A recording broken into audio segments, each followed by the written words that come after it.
Hi, I'm Maria Thea Harris-Lavella Sews on social media. Welcome back to SewOver50 podcast on Sew Organised Style. Grab a cuppa, support this podcast on Patreon and relax with us. If you're watching this podcast on YouTube or listening on your podcast app, please like and subscribe to Sew Organised Style podcast. Become a Patreon supporter of this podcast is only a few clicks away. I've invited Alison MBE onto the podcast to discuss her updated The Sewing Book. It's also available on Kindle.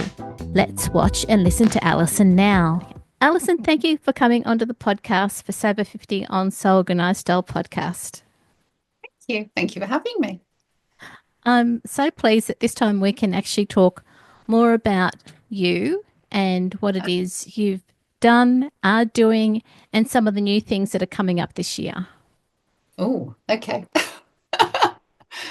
Many people will know you as an author. They will know you as a sewing teacher. Your services to sewing and corsetry have been recognised with your MBE, which I'm always happy to talk to people. Like, I'm talking to Alison, she's got an MBE. It's like, Maria, calm down. Thank you. Thank you. That's a huge achievement. There's one or two people have been given them who are in the quilting world, who've got MBEs, but I think at the moment I'm the only person on the sort of sewing instruction side who's got one. So it's nice. And to know that there is someone in the sewing world yourself who actually has been recognised for your years of service is great, because you're kind of the benchmark with that recognition. Yeah, that's nice. Yes. Yeah, thank you very much. You're welcome. So these days, what do you usually sew when you have sewing time? Oh, that's a good question. Most of my sewing at the moment tends to be geared up to my teaching on my online members club. I've got a members club which is online, and there's 300 odd videos on there.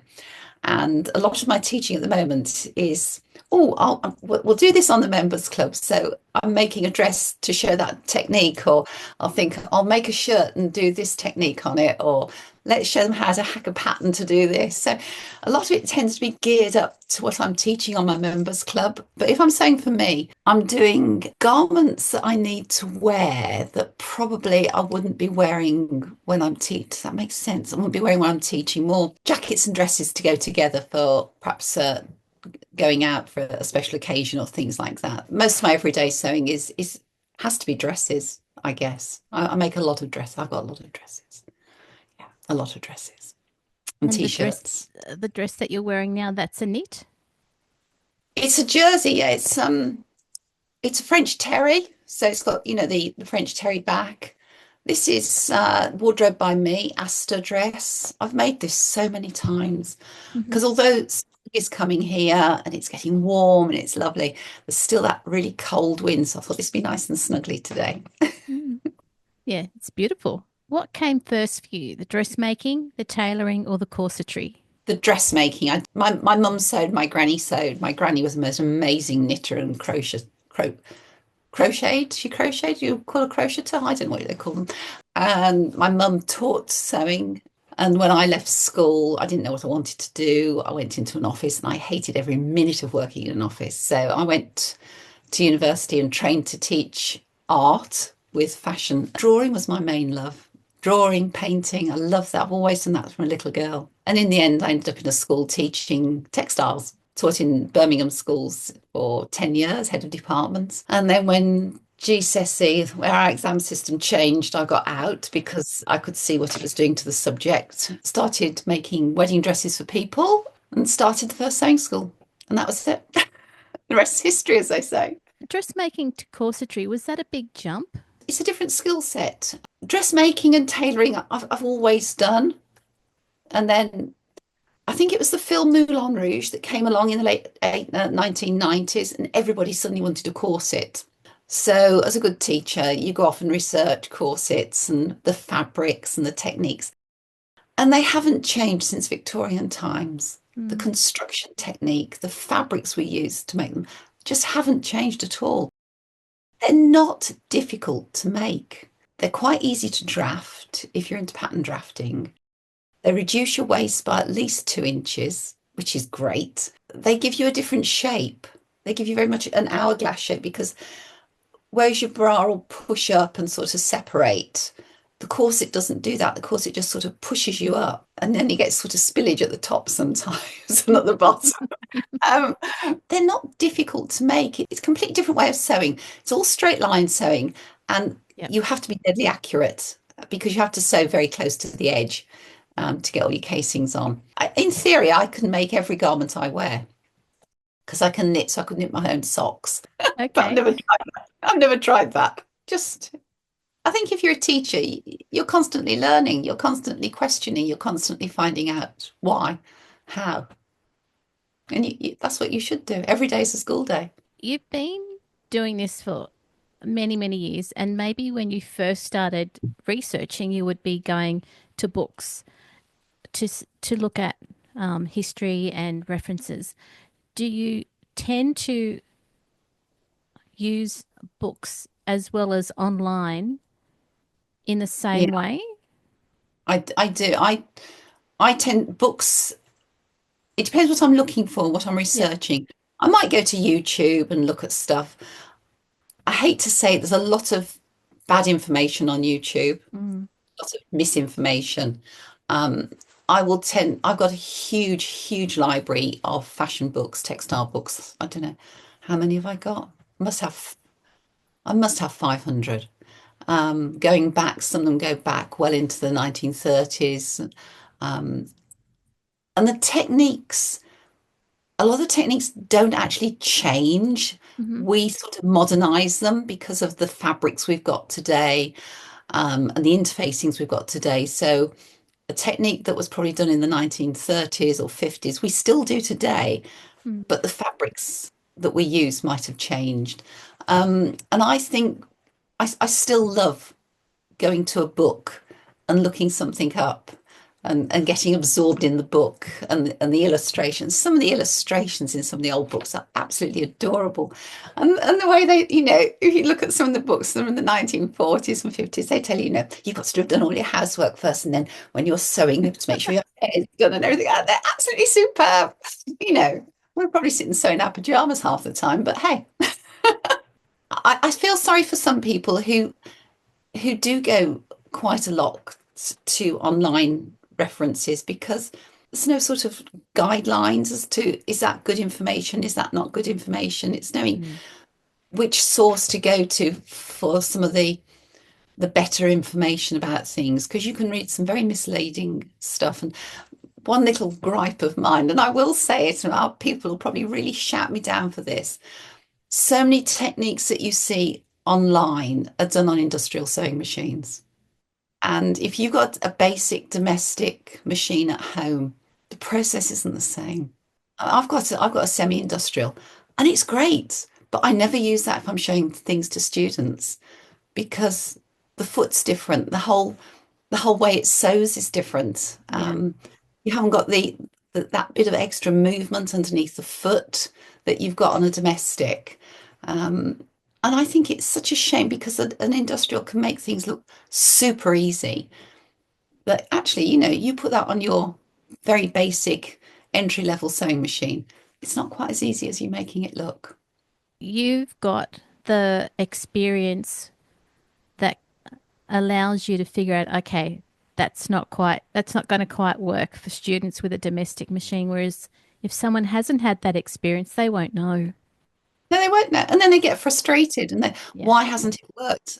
And it's nothing that they've done wrong. It's No. that they probably need a better technique or somebody to talk them through that process in a different way. And you've written quite a few books now, and you've updated your book. Mhm. And before we came onto this podcast, you said, a couple of projects have changed and some of the techniques have changed or updated. Do you want to, should we talk about what it is you've done differently with this book because of the changes that you've seen Yeah, and experienced? Why not?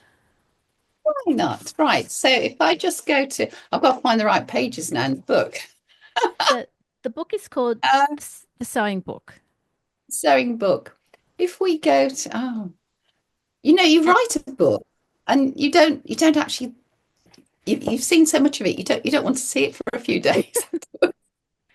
This whole section here has been updated. So there's a chapter on fibres and fabrics and everything. So all this has really been updated, Yep. looking at different, really explaining what yarn is, where it comes from, and talking about S twists and Z twists in fabric. And then we've got a little bit here about the GSM weights of fabrics, Yep. because some shops sell by GSM weight, or some patterns will say, if you're making jeans, you need a GSM weight of, and people don't know what that means. So we've put that in the book, and we've written about the Oco Tex label that you get on fabrics, the sustainable fabrics. So they're all traceable. And this is all new about all the different yarns you get, and then all the fabrics. And then we really go into interlinings and interfacings in this one, because they've all changed as well. You get lots of tapes now, fusible tapes. What do you use those for? And fusible interfacings are probably the go-to interfacing these days for most people. And it's certainly the go-to interfacing in ready to wear, because it's just easy. The projects this time are now all back at the back, like they were in the very original version. So all the projects are together at the end of the book, and the patterns are downloadable. So you can download it either onto your home printer and print off and stick together, or copy shop version.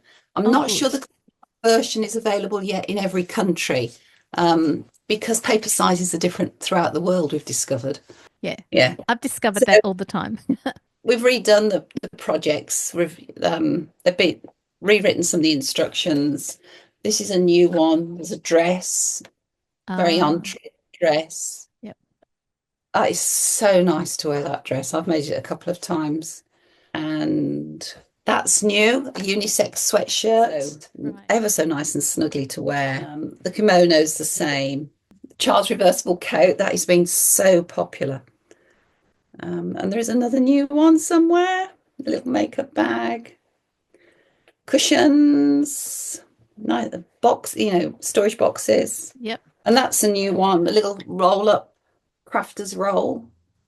Okay. So you can put your little your threads in it, or if you're an artist, you can put paintbrushes in it. That's what it looks like on the inside. So you've got lots of little pockets in, for you to put in whatever you need to take to class.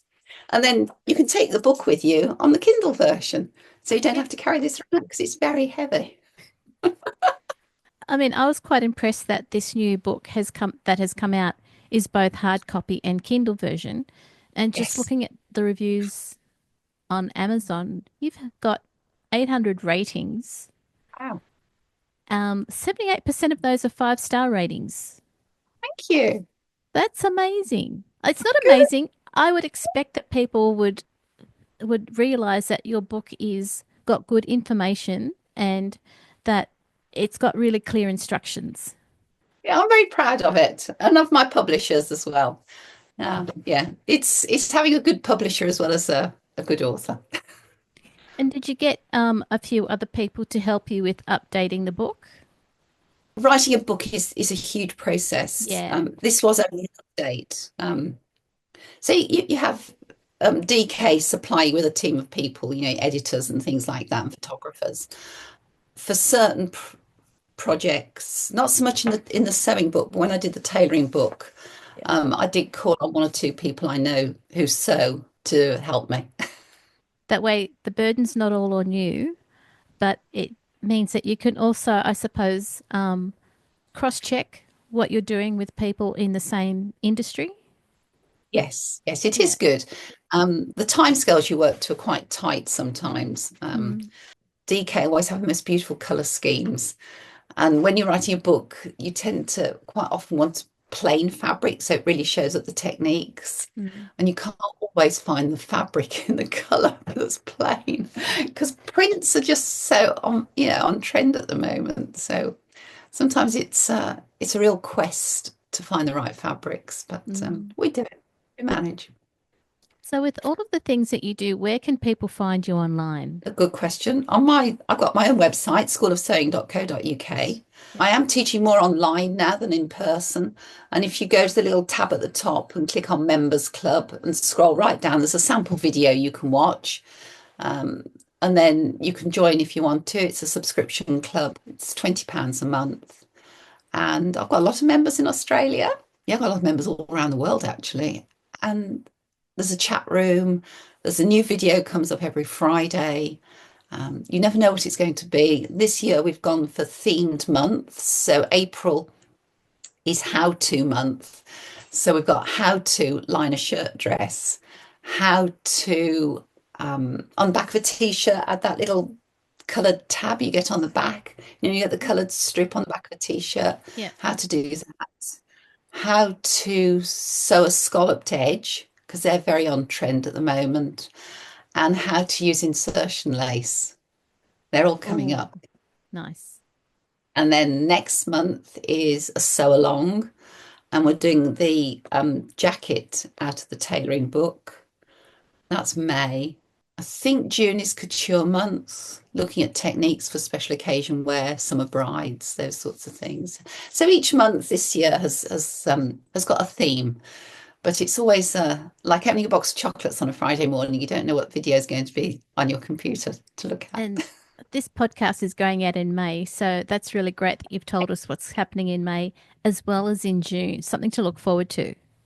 Yes, well, it'd be great if you can join me. I have got one or two. Yeah, I've got one or two Australia, New Zealand.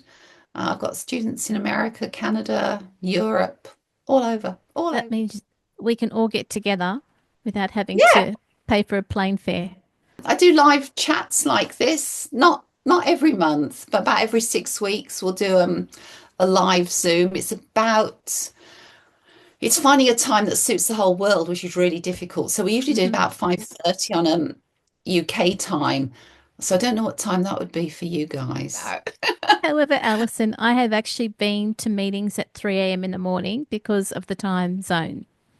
Yeah. Yeah. If it's good, you do it.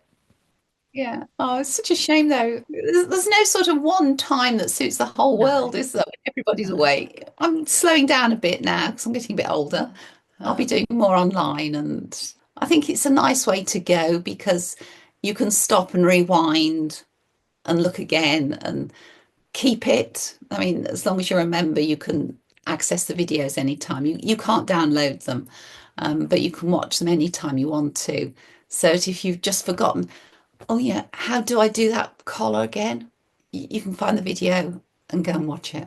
Before we finish, what's your advice to give to people who are coming back to sewing after not sewing for many years? I Because think the most difficult thing you'll find, two most difficult things. One is patterns have changed dramatically. Um, and you can't look at your ready to wear size just because you go out and you buy a size 14 in clothes. Well, you won't be a size 14 in a commercial pattern. And I think getting your head around the pattern sizing is really difficult. And now we've got all the independent patterns as well. They all have their own sizing systems. And I think sometimes it's finding an independent pattern company whose blocks, whose master patterns that they work off, your sort of shape, because I know I can go to some indie patterns and they just don't fit me at all anywhere. Whereas I can pick up a Vogue or a Buttrick or a McCall's and I know exactly where to alter those to fit me. So sometimes it's finding a pattern company whose patterns work off a block that fits you, and that is a bit of trial and error. It might pay you to go to a class and get some fitting advice because that is really useful. And as you get older, if you're coming back to it, your body will have changed shape quite a lot from when you were probably sewing when you were a lot younger. So you might have, your back might be a little bit more rounded from sitting over a computer all day long. Your waistline might have expanded a little bit. So it's learning how to do all the little tweaks to a pattern that you need. And I think the other thing that's changed dramatically is haberdashery, all the interfacings. Oh my goodness, you need to know your interfacings. And of course, in Australia, you get Visaline. yes, we do. Yes, and we get that in Europe, but in America, it's Pellon, Hmm. and they're not the same parent company, but not the same products. So it's learning about all the different interfacings that you can use because they have transformed dressmaking Mm. and made it so much easier. And to understand that, you probably need to go to something like the Visaline website and read what's available in your country and what they're used for. Because some shops just sell a lightweight, medium weight, and heavyweight that don't cover all the different options that you Mm. might want. Because if you're making a really soft viscose dress, you need a really fine interfacing on it. And sometimes even a lightweight interfacing can be too heavy. You might need a lightweight interfacing, if you know what I mean. And I think Yeah. that's changed. And the threads we use have changed because you now get, I'm sure you get in Australia, Maraflex Yeah. for sewing jersey because you can sew it with a straight stitch and it stretches. It's wonderful. Um, and I think that can be quite difficult. And the new fabrics, well, what's that? Where's it come from? What's Rami? What's this? What's that? What's Cupra? People need to you need to do a little bit of research, but I think patterns is probably getting things to fit is the main challenge when you're coming back to dressmaking um, after you know, an absence. An absence of however many years, and you're right, the body changes, and you've got to come to terms with that as well, personally. And it's only a number, just because Yeah. you've got to cut out a size 18 trouser doesn't mean to say you're necessarily a size. What does that mean? Doesn't mean anything. Yeah. On European sizing, you'd be something like a 46, doesn't mean anything. It's a Mm. number. Hmm. If it fits and it fits you well, it makes you look slimmer. And getting some good advice around fitting and maybe going to a class is a really nice way of finding how to do that with an expert that knows. Yes. And most people today, most people will need a full bust adjustment. Yeah. We've all changed shape over the last 30 years. Alison, thank you for coming onto the podcast of SewOver50 today. It's been a joy and a Maria. pleasure. Yeah. Oh, thank you for having me. It's been lovely to talk to you. Thank Same you. here. You put so much effort into the sewing book that I'll either go to the library, have a look online, check the Bless you. reviews, and it's always really good. So what's there to worry about? Doing it on Kindle because I put Kindle onto my iPad here. Yeah. I thought, well, if you're going to a class, instead of taking a great big book with you, you can just take your iPad or your phone or whatever, and you can look up a technique. And it's a great resource for teachers as well, you Yes. know, because we all have to learn somewhere. That's right. And you're right. The Kindle version, you can actually, if you're in a class, you could project it onto a screen or share the view. Yeah, Yeah. perfect. Perfect. Perfect. Yep. Brilliant book, Alison. Thank you. Yeah. Well, we're updating the dressmaking book next, but that won't be be out in about another 18 months. So you'll have a bit of a wait. They'll all be on Kindle, all by Alison. Yeah, thank you. Have a great day. And you have a lovely day. Thank you, Maria. Take care. Thanks. Bye-bye. Bye. This episode of SewOver50 podcast on Organised Style was both video and audio produced by me, Maria Theoharis, in my sewing room, with permission of Alison Smith, MBE, sound by Knief on YouTube. Many thanks for the ongoing monthly support of the podcast Patreon contributors. Their membership enables me to create these podcasts, both video and audio, for you for free. You can subscribe to Organised Style Podcast, but with an S, not a Z, on all good podcast apps. Make sure you go back and listen to our free SewOver50 podcast archive on Organised Style Podcast. Make sure you direct message Sandy and the editors at SewOver50 on Instagram to contribute to the ongoing posts and challenges the team promotes to the community. I look forward to joining you in your sewing room next time. Stay safe, everyone.